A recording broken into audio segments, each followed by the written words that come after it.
En la mesa de científicos, aquí en Perspectiva, hemos tratado diferentes temas: la mujer en la ciencia, la plasticidad del cerebro, las vacunas, la matemática. Pero en la edición de hoy, la clave no es tanto el tema, sino los invitados. La de hoy es una mesa de científicos sub-40, con profesionales recibidos en Uruguay que están trabajando o que continúan sus estudios en el exterior.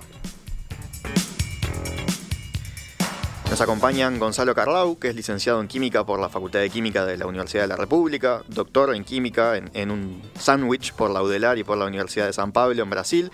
Es profesor grado 2 en la Facultad de Química aquí en Montevideo, pero está estudiando un postdoctorado en Lisboa, Portugal. Gonzalo, buenos días. Buenos días. También está con nosotros... Muchas gracias por la invitación. No, por favor, gracias a ti. También está con nosotros Ignacio Sanguinetti, Nacho Sanguinetti, que es licenciado en Bioquímica por la Facultad de Ciencias de la UDELAR, doctor en Neurociencias por la Universidad de Humboldt en Berlín. Con él hablamos el año pasado cuando se publicó una investigación sobre ratas que jugaban a las escondidas con humanos, que él integró el equipo de esa investigación. Además es también profesor grado 2 en el Laboratorio de Neurociencias de la Facultad de Ciencias de la UDELAR. Ignacio, buenos días. Buenas, ¿cómo están todos? ¿Vos estás en Montevideo ahora? Actualmente en Montevideo me voy mañana. Estabas acá atrapado, pero ya tenés pasaje. Sí, por suerte sí. Bueno, ya nos vas a contar un poco más de eso. Y también nos acompaña Yaisa Canzani, que es licenciada en Matemática por la Facultad de Ciencias de la UDELAR, doctora en Matemática por la Universidad de McGill en Montreal, Canadá, actualmente profesora en la Universidad de Carolina del Norte en Chapel Hill, antes también estuvo en Harvard y en Princeton, todas en Estados Unidos. Buenos días. Hola a todos. Y bueno, como siempre está también Héctor Musto, nuestro colaborador habitual de este espacio. ¿Cómo andás, Héctor? Bien, no soy sub-40, ¿no? Estoy bastante supra. Pero te dejamos no, pero atrás. Aparte digo, sí. No, y aparte a algunos los conozco de la facultad, o inclusive con Nacho trabajamos muchos años en el mismo piso, ¿sí? en áreas distintas. Trabajamos juntos en el mismo piso. Y está bueno contar esto, ¿no? Porque la gerontocracia habitual, que se hable del tema que se hable, siempre están los veteranos, estamos los veteranos con un gran peso, etc. Estaba bueno un poco revisar el aspecto de la ciencia, ¿no? Desde el punto de vista de la gente joven, y que, que además del tema de edad, nos miran como país desde el exterior, ¿no? Digo, con la formación que están adquiriendo fuera del país, algunos con perspectiva de volver, otros no, etcétera. Digo, con toda esta dinámica nueva, más allá de lo que nos alteró el coronavirus, pero que en definitiva estaba bueno hacer un programa con una óptica un poco distinta de la que la hacemos habitualmente, ¿no? Claro, sí. Otra mirada desde afuera, como decís vos. Sí. Que no solo es una mirada joven, sino también una mirada externa. Exacto. Para empezar, capaz que me gustaría preguntarles en qué están trabajando, en qué están estudiando, pues mencioné ahí como unos currículums muy por arriba. Nacho, en tu caso, cuando hablamos contigo estabas en Alemania, ahora estás acá porque te vas a seguir estudiando, pero a otro lugar, ¿no? Sí, me mudo mañana supuestamente a Boston a hacer un postdoctorado en la Universidad de Harvard. Y también cambio de tema completamente, así que sigo trabajando en neurociencias.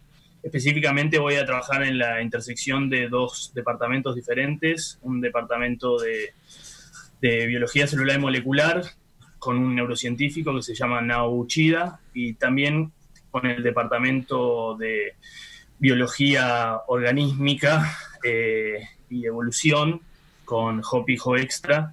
Entonces voy a trabajar un poco en temas más de la evolución del sistema nervioso y la evolución del comportamiento. Ya no con ratas. No, en este caso voy a trabajar con otro modelo animal, que más que modelo animal específico es como un género animal, un género de roedores que se llaman los ratones Peromyscus. Ah, bueno, cerquita. Es un ratón... Cerquita, digo, todavía estamos en la familia de los roedores. Sí, todavía siguen roedores. Igual son roedores bastante distantes porque son roedores del Nuevo Mundo, son roedores norteamericanos, que hay como 50 especies diferentes de este género de roedores en Estados Unidos, y que la característica interesante de como sistema es que se han diversificado mucho y han ocupado territorios y lugares muy diferentes dentro de Norteamérica, que va desde Alaska hasta el Istmo de Panamá. Entonces, esa diversidad de ambiente ha generado especiación y diversidad en los comportamientos de estos roedores, y eso es básicamente lo que voy a intentar estudiar, cómo evolucionaron diferentes comportamientos y cómo eso se da en la evolución del sistema nervioso que soporta esos comportamientos. Gonzalo, en tu caso, que vos estás ahí en Lisboa estudiando un postdoctorado, ¿por dónde viene la mano? Yo en realidad estoy trabajando, trabajo en un departamento de química orgánica, que era un poco también con lo que trabajaba en Uruguay, pero estoy como en un proyecto que es medio interdisciplinario con una gente.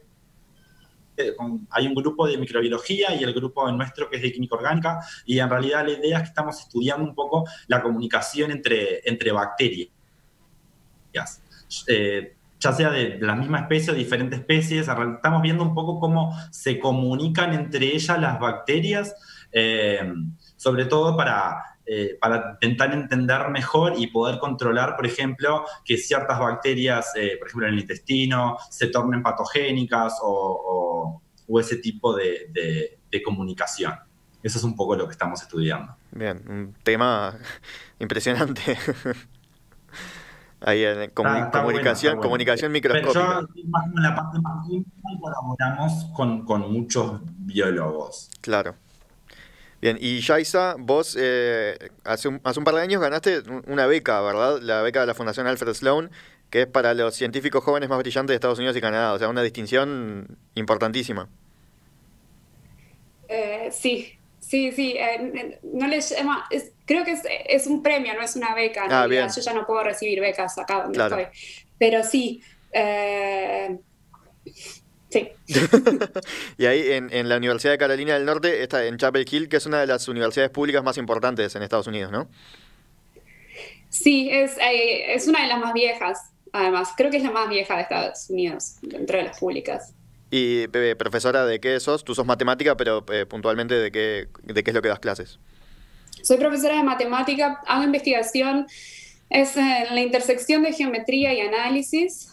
Estudio soluciones de ecuaciones diferenciales. Para bajarlo a tierra, estudio cómo vibran objetos y cómo la vibración se transmite dependiendo de la geometría del objeto. Estudio soluciones que describen las vibraciones. Bien. Héctor, entonces te paso la pelota a vos. Bueno, estuvo muy buena esta introducción, porque aparte son tres encares totalmente distintos. Digo, a mí lo primero que me gustaría preguntarles es ¿cómo valoran ustedes la formación que recibieron acá, digamos? Porque todos en realidad tuvieron el grado en Uruguay, ¿no? Las licenciaturas, digo, las tuvieron acá. ¿Cómo valoran, y aparte ahora conociendo las experiencias de otras universidades, digo, la formación que recibieron acá? Es muy distinta, está por encima, está por debajo, estamos en pareja con una universidad, digamos, normal en el primer mundo, ¿verdad? No quiero decir europea, sino en el primer mundo. ¿Cómo se considera, un choque cultural? ¿No? ¿Qué agujero que tenemos en esto? En realidad nos formaron bien. Como vienen de tres áreas distintas, está bueno eso, a ver qué es lo que pueden estar planteando. ¿Cómo la ven por ahí? Cualquiera que quiera arrancar. ¿Quién tiene ganas de empezar? Bueno, yo arranco, tranqui. Nacho. Yo creo que mi formación acá fue muy buena, diría excelente. Creo que las licenciaturas en la Facultad de Ciencias son excelentes, y en particular la licenciatura en Bioquímica.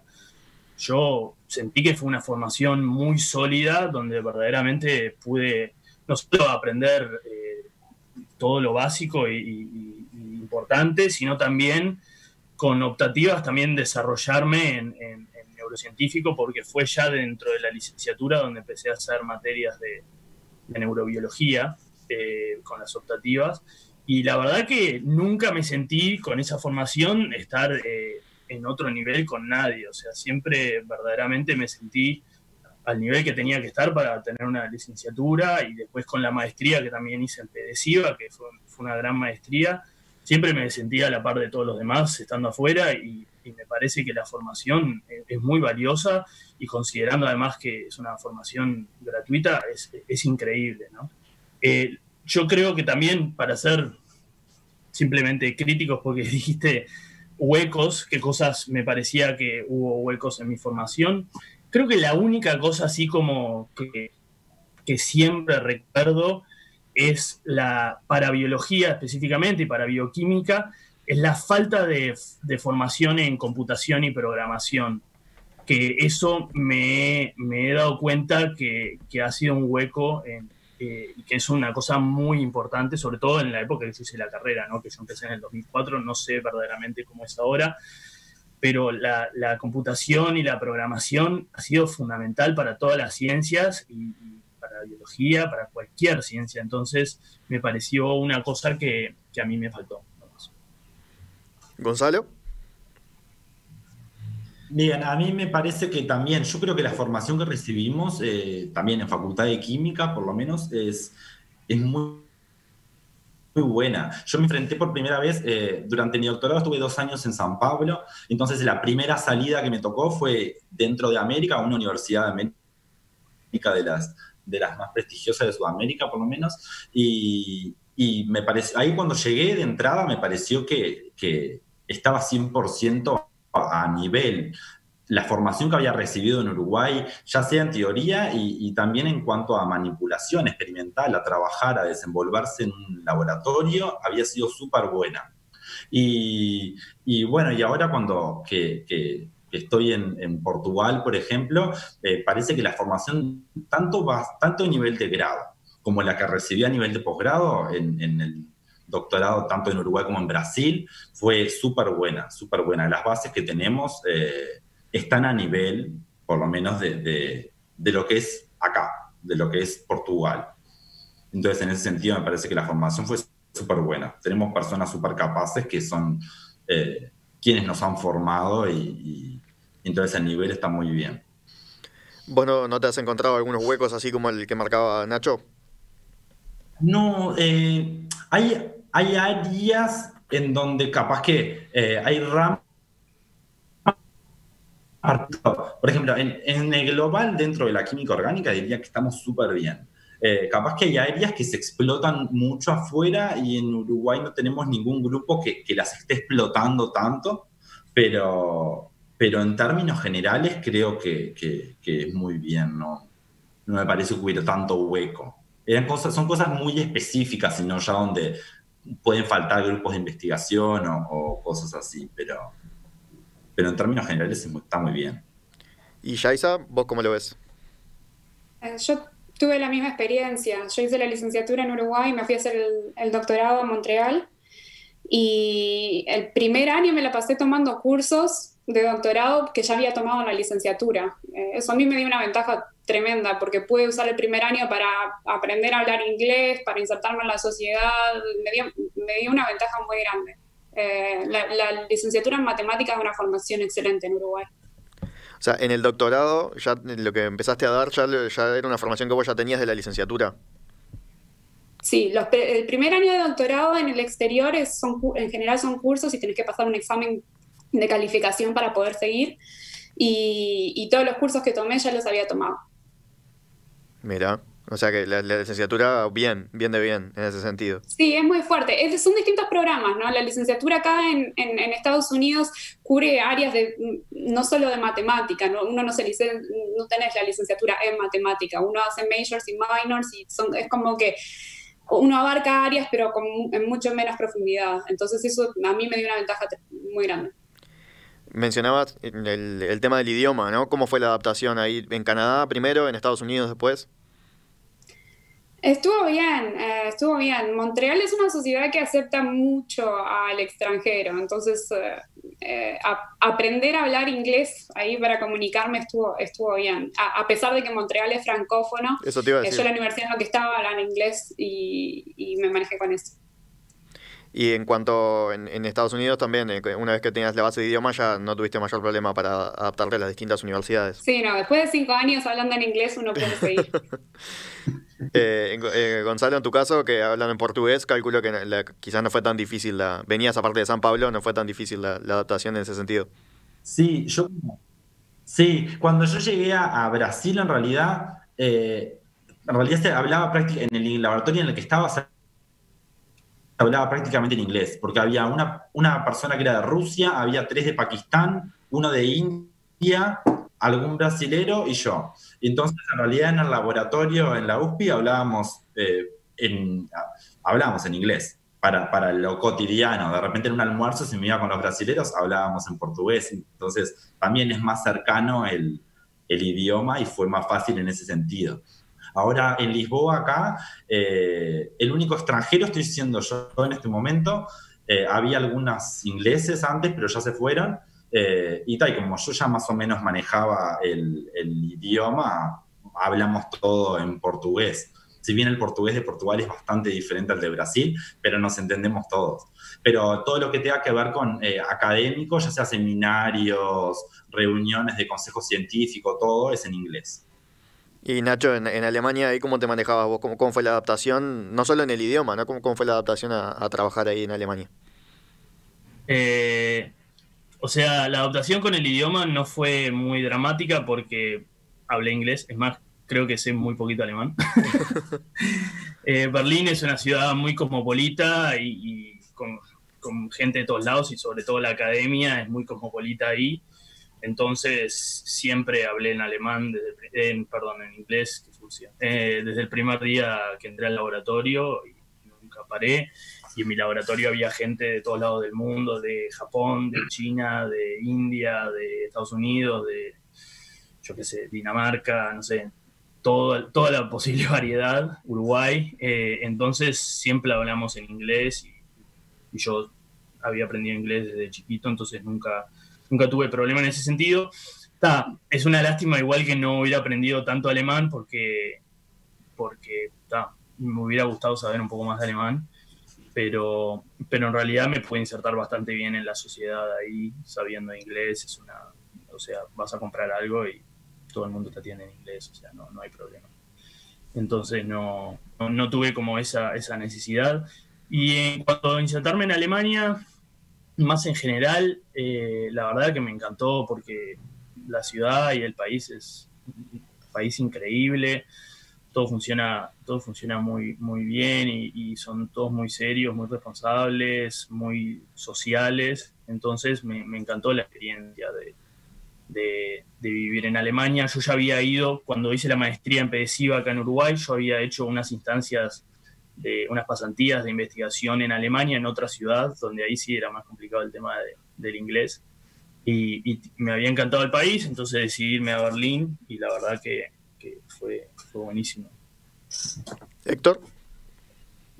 Una pregunta que está vinculada con esto, ¿no? Nosotros acá los uruguayos, muchas veces por autocríticos y exagerados, de repente no, eso lo dirán ustedes, siempre tenemos la noción de que vamos mucho más despacio en todos los aspectos, incluyendo en ciencia, de lo que se va en otro lado, ¿verdad? Acá sí se puede dejar para mañana lo que uno, digamos, ¿no? Como que esa lentitud muchas veces como para trabajar y bueno, si escribís el paper, bueno, tal que sí, hoy no, mañana lo sigo. Y uno tiene la imagen de que en el exterior digamos, se va a otra velocidad respecto a que se va ahí.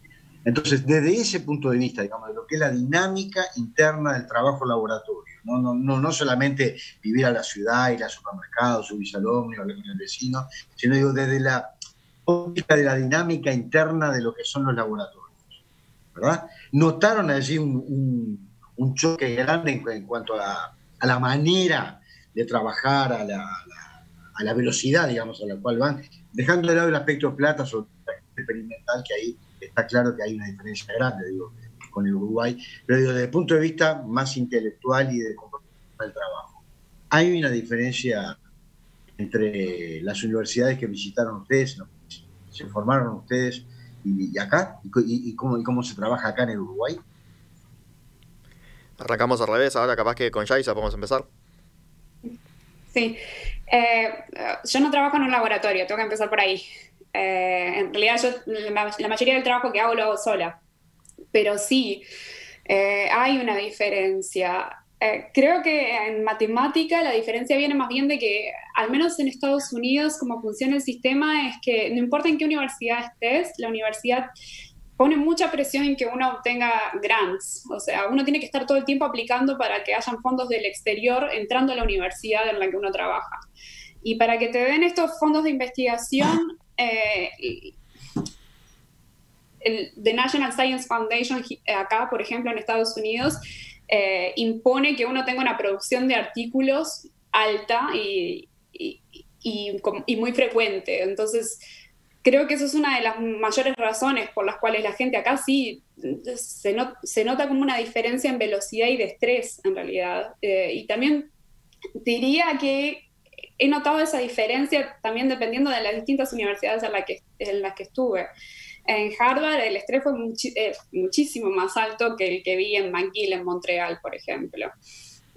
Sí, hay distintos ritmos de investigación, creo que en todo el mundo, y aplicar a los grants creo que es una de las grandes razones por las cuales hay esta diferencia de velocidad en producción.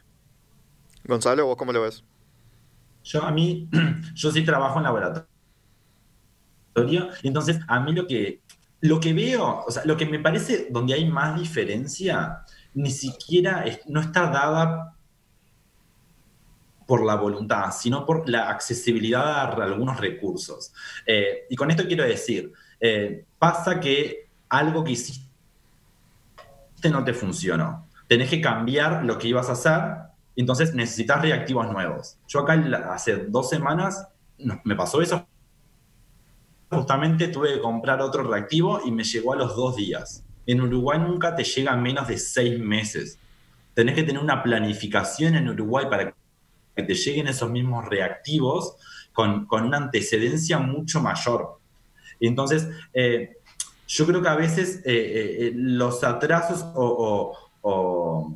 podemos ir un poco más lento, pero por eso, porque es más lento el que nos lleguen, por ejemplo, reactivos o cosas que necesitamos. Entonces, si algo no te funcionó según lo que tenías planeado para hacer, tenés que volver un paso atrás y, por ejemplo, acá estando en Europa se soluciona muy rápido y estando en Uruguay demora un poco más, porque muchas cosas viajan solo por barco o viajan solo por tierra, entonces los tiempos terminan a pesar mucho. Pero en cuanto a cómo trabajamos, capaz que acá puede que haya un poco más de presión, pero creo que sin la presión en Uruguay se trabaja más o menos al mismo ritmo. Yo creo que acá estoy trabajando al mismo ritmo que trabajaba en Uruguay.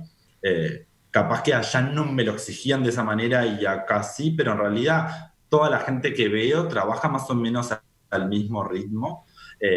Sí están un poco más pendientes de publicar un poco más, porque los presionan incluso desde arriba para poder ser competitivos que tengan que publicar, pero me parece que es eso, capaz que si vamos un poco más lento no depende tanto de la voluntad nuestra, sino de que demoran más en llegar cosas a Uruguay. ¿Y Nacho? Bueno, yo creo que un poco de las dos. Estoy de acuerdo con todas las cosas que dice Gonzalo en cuanto a el acceso a recursos, que obviamente es un punto importante, y la velocidad de acceso a recursos. Pero desde mi punto de vista había una diferencia abismal en velocidad y de presión en cómo se trabaja en Uruguay y cómo se trabaja en el exterior, por lo pronto donde yo estuve y donde me he empapado de colegas y gente trabajando en otros lugares. Lo que me parece a mí, incluso llegaría al punto de decir que se trabaja a un ritmo humanamente insustentable. Así que verdaderamente es así. Y que a mí me choqueó bastante y que lo sufrí también bastante.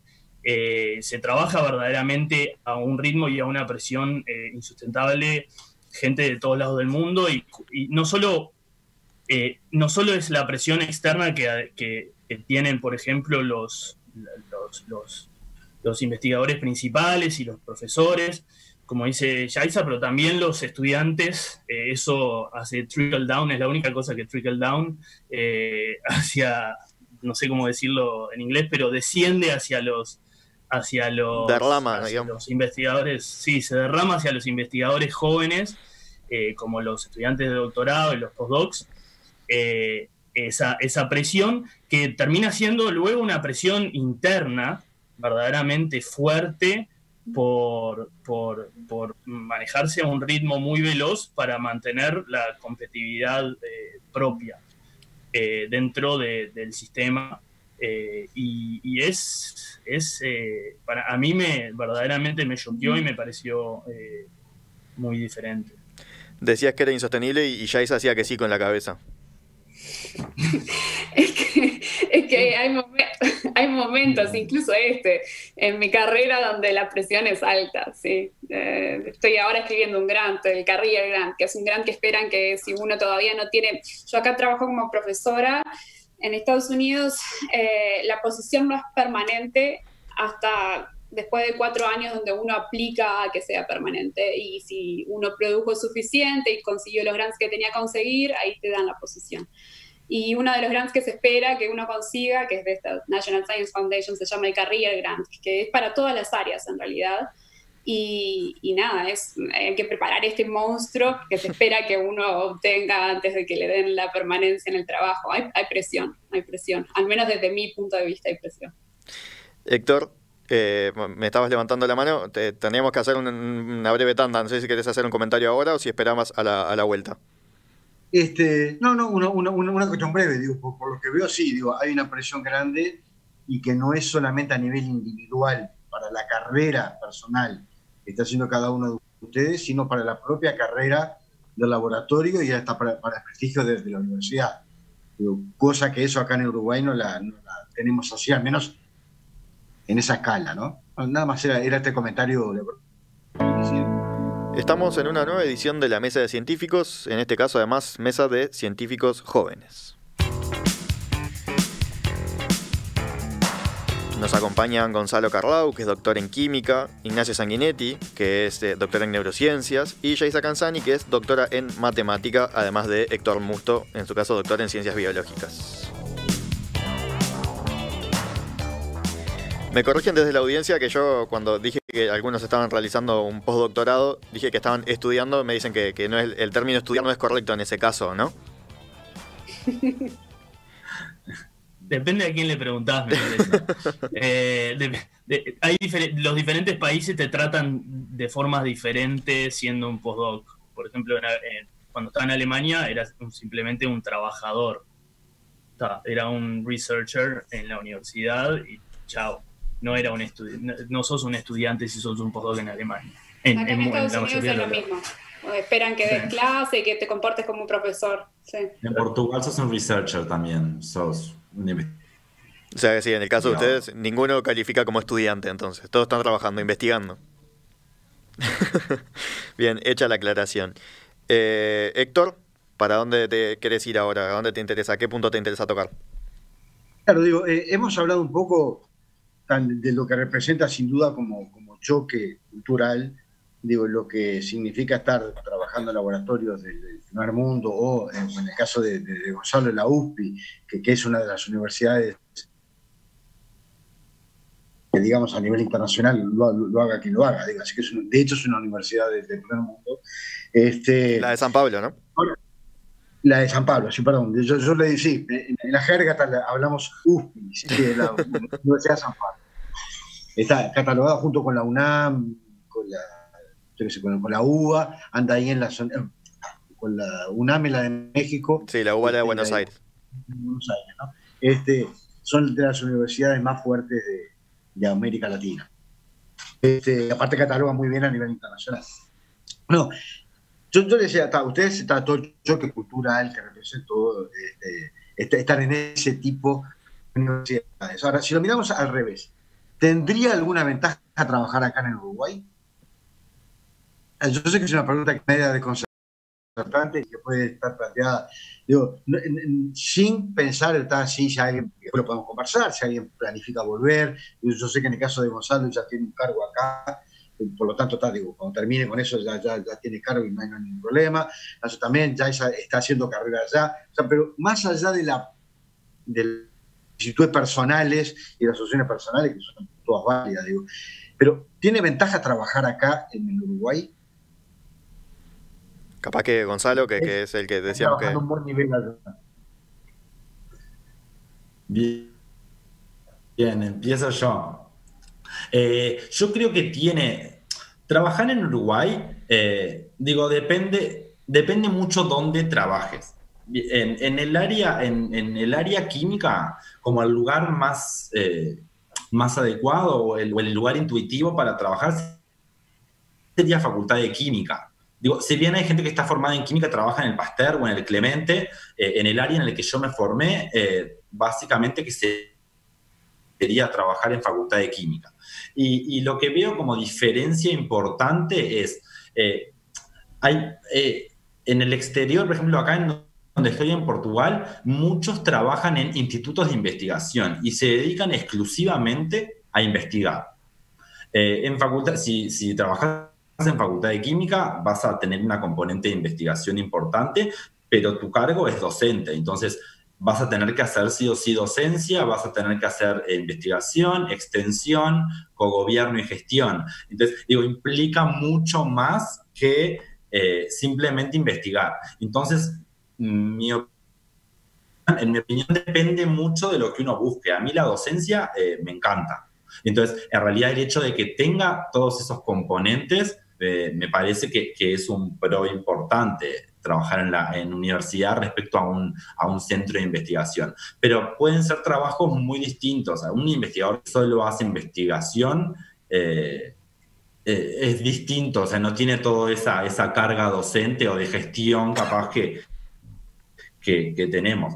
Pero no sé, lo veo como por ahí. Me parece que si quisieras dedicarte solo a investigación, es más difícil Uruguay. De repente, si te gusta la docencia y para poder mezclar, para poder hacer todas las diferentes áreas, me parece que está bueno porque podés desarrollar líneas de investigación que sean de tu interés, no tenés una presión tan importante de arriba sobre qué tenés que investigar, pero y es una presión diferente, como dijeron hoy Yaisa y Nacho. No existe esa presión tan fuerte de repente en Uruguay como existe en primer mundo. Entonces, puede ser que el trabajo sea un poco más tranquilo en ese sentido. Puedes investigar en tópicos que son importantes, que es la actualidad, pero puede que se sienta menos presión capaz que trabajando en otras ciudades. Nacho, en tu caso vos también tenés un vínculo acá con Uruguay, ¿no? Con el Laboratorio de Neurociencias de la Facultad de Ciencias. Correcto, sí. Sí, estoy en licencia sin goce de sueldo hace unos años. Sí, yo, en cuanto a la pregunta de qué ventajas tiene Uruguay, yo creo que las tiene, pero sobre todo creo que las podría tener aún más. Creo que hay varias cosas que pienso cuando pienso en ventajas que tiene Uruguay. Una de ellas es estabilidad.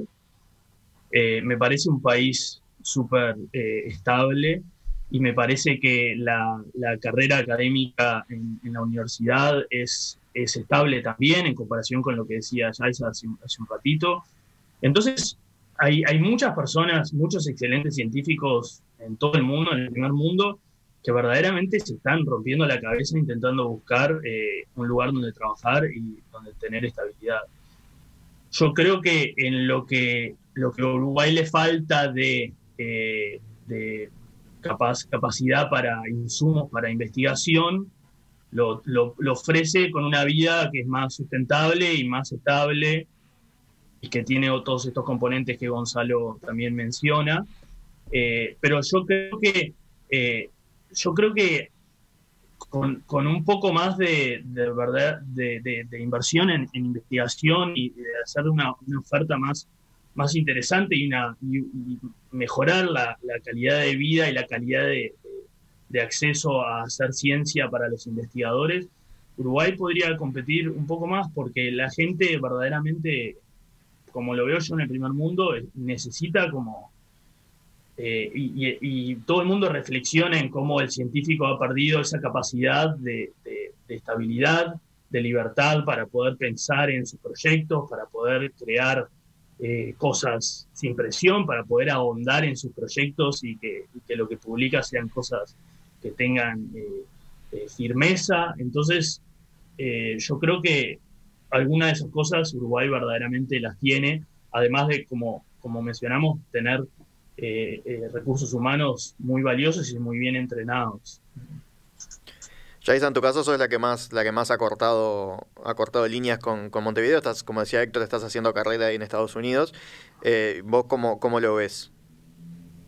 Yo estoy 100% de acuerdo con Nacho. Trabajar en Uruguay, además, a mí me sumaría estar cerca de mi familia y amigos, que eso sería un gran plus. Claro. Yo estoy en una situación particular porque lo que pasa es que el área de investigación en la que yo trabajo no hay nadie en Uruguay haciendo cosas parecidas. Yo acá en la universidad tengo un grupo de 5 personas que trabajan en problemas similares, que tienen los mismos intereses. De hecho, de Estados Unidos es uno de los mejores lugares, diría del mundo, de hecho, para trabajar en mi área de investigación, donde yo estoy ahora. Ir a Uruguay a trabajar para mí significaría empezar a armar un grupo desde cero, que tendría que estar formado en donde yo, con las herramientas que yo estoy formada, y eso sería muchísimo trabajo. Para mí sería ir no tendría un grupo para trabajar. Pero hay áreas en matemática en Uruguay que desde un punto de vista internacional se ven con muy buenos ojos y me parece que si yo pudiera, por ejemplo, trabajar en sistemas dinámicos, que es una de esas áreas, trabajar en Uruguay sería una opción muy buena. ¿Héctor? Sí, no, otra pregunta vinculada más o menos a lo que los colegas están haciendo por ahí por el mundo. Acá una de las cosas que uno nota, y más con unos cuantos años arriba, digamos, de cuando uno va y hasta cuenta en una reunión familiar, no, mira, yo me dedico a trabajar en particular yo trabajo en uso de codones, sinónimos y genomes. ¿Y qué es eso? ¿Para qué sirve? ¿Para qué se aplica? ¿Para qué?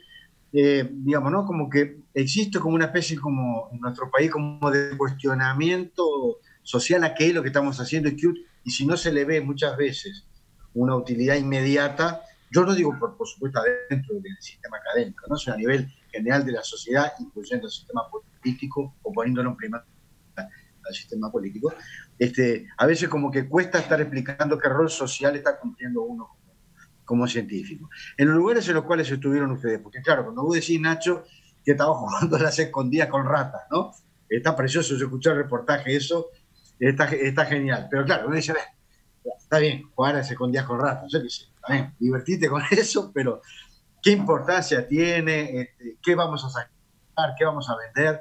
Lo mismo digo de lo que está haciendo Yaisa, ¿no? Está que desde el punto de vista quizás con lo que se toque con la física pueda tener una importancia muy grande, pero existe esa presión también, Gonzalo, con lo que está haciendo, esa presión del lado de afuera, menos que uno la vive en el Uruguay de, bueno, vamos a ver, contame si no sacás un producto en un año con esto. No, yo qué sé, mejor no, digamos, ¿no? ¿Existe eso? El famoso ¿para qué sirve, no? ¿El famoso para qué sirve? Sí. Me interesa, Gonzalo, con la comunicación de las bacterias, me resulta particularmente interesante, a ver. No, uno juega a la escondida con las ratas y el otro cómo se comunica con bacterias. Bueno, yo creo que existe, de alguna manera tenés que venderlo de alguna manera para que te financien el proyecto. Es la realidad. Generalmente hay líneas estratégicas que se priorizan en ciertos determinados temas. Y de alguna manera, en relación a lo que uno le gusta hacer, trata de buscarle la vuelta a poder investigar y entrar en alguna de esas o áreas estratégicas o asuntos que son de particular interés porque la investigación va a poder ser llevada a cabo en la medida que haya plata para poder hacerla. Y para que haya plata para esa investigación tiene que tener un proyecto aprobado,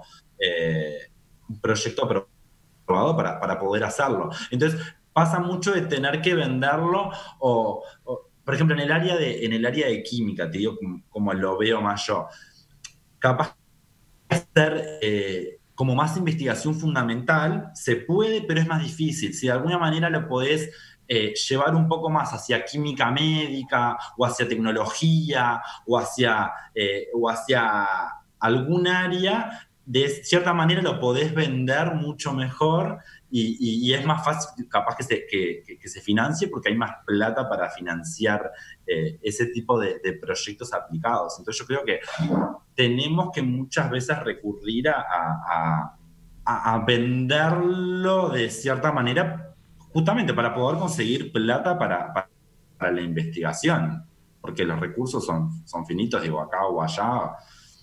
Entonces pasa mucho eso de tener que venderlo, encontrarle la vuelta de poder entrar en ciertas áreas grandes que se venden mejor. ¿Los demás cómo lo ven esa presión de la que habla Héctor? ¿Yaisa?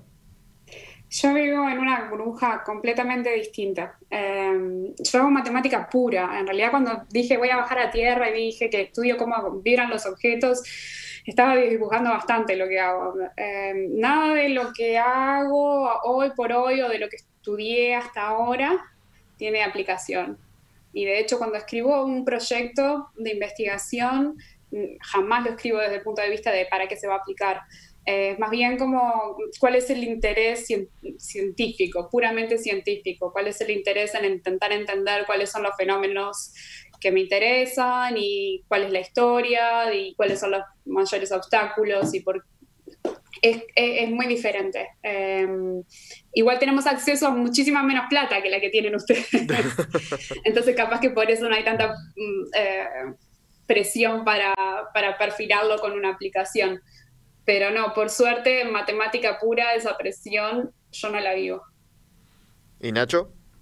Sí, yo en realidad, desde mi punto de vista como ex estudiante de doctorado y ahora estudiando aplicaciones para fellowship, para premios de postdoctorado, no jamás he sentido esa presión, no, pero me puedo llegar a imaginar que mi jefe de doctorado, por ejemplo, cuando haya tenido que generar un trabajo para que le apruebe el proyecto y por ejemplo, de jugar a las escondidas con ratas y para financiar ese proyecto, quizás haya tenido que esforzarse un poco más en demostrar cuál es el porqué y no sé si tanto la aplicabilidad, porque verdaderamente lo que hice nunca fue aplicado, pero sí el porqué, como decía Raisa, de en qué nos beneficiamos por entender esto, cuál es, de punto de vista científico, la necesidad de entender estas cosas. Y, por ejemplo, con el punto del juego, lo refiero a la entrevista previa, donde entender el juego y por qué los animales juegan me parece una cosa que en realidad es crítica en este momento y es una cosa muy importante, pero quizás no se le encuentra aplicación hoy, pero es eso lo mismo que el juego. El juego parece no tener aplicación hoy, pero en realidad te está generando muchísimas herramientas para el futuro. Y yo qué sé, yo creo que quizás mi jefe ha tenido que verdaderamente enfatizar ese concepto cuando pidió plata para trabajar en el juego. Desde la audiencia nos comentan, en referencia a la pregunta anterior que les hacía Héctor, que un oyente que es estudiante de ciencias, que dice que la mayor dificultad que ve en dedicarse a la investigación es la poca estabilidad económica, y dice que eso no solo ocurre acá en Uruguay, y que hay una dicotomía constante entre quedarse en la academia o dedicarse a la industria.